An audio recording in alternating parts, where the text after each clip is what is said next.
আমরা এই মুহূর্তে এসেছি সিদ্ধার্থ দাদার কাছে। দেখতেই পাচ্ছেন কত সুন্দর করে তিনি উস্ত গাছের চাষ করেছেন। এই যে অনেক সুন্দরভাবে চাষ করেছেন দাদা। এই উস্ত গাছ লাগিয়েছেন কবে দাদা?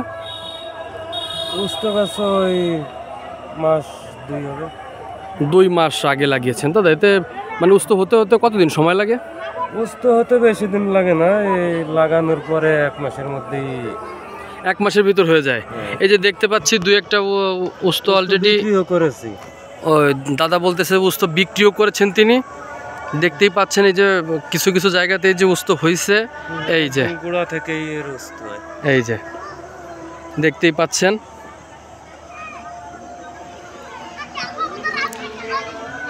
দাদা এটা আপনারা কোথায় বিক্রি করেন, কোথায় দাদা উস্ত গাছ? এটা আমরা যখন কম হয়, মানে এখন তো কম হয়, যাচ্ছে যে 5 কেজি বা 2 কেজি হয়, তো এখন আমাদের এই বাজারেই বিক্রি করি, মালিবাতা বাজারেই।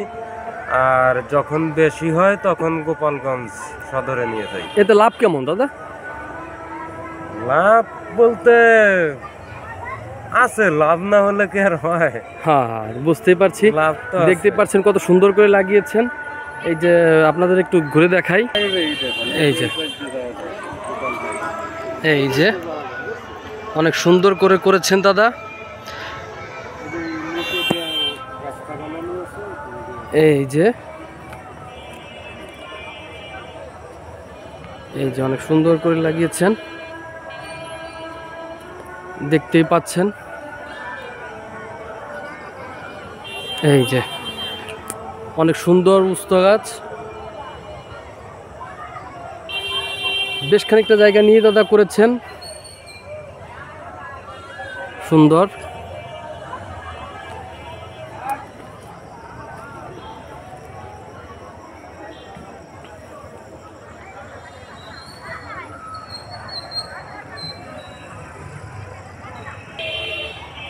দাদা তাহলে আপনি মানে ঘেরও করেছেন, ঘেরের পাশ দিয়ে টমেটো গাছের চাষ করেছেন এবং পাশাপাশি উস্তা গাছও লাগিয়েছেন। হ্যাঁ হ্যাঁ। তাতে মোটামুটি আপনি বেশ, আর আপনি প্রথমে যেটা বললেন যে টমেটো গাছটা আপনি সর্বপ্রথম লাগিয়েছেন, আর উস্তা গাছ কতদিন ধরে লাগাচ্ছেন দাদা?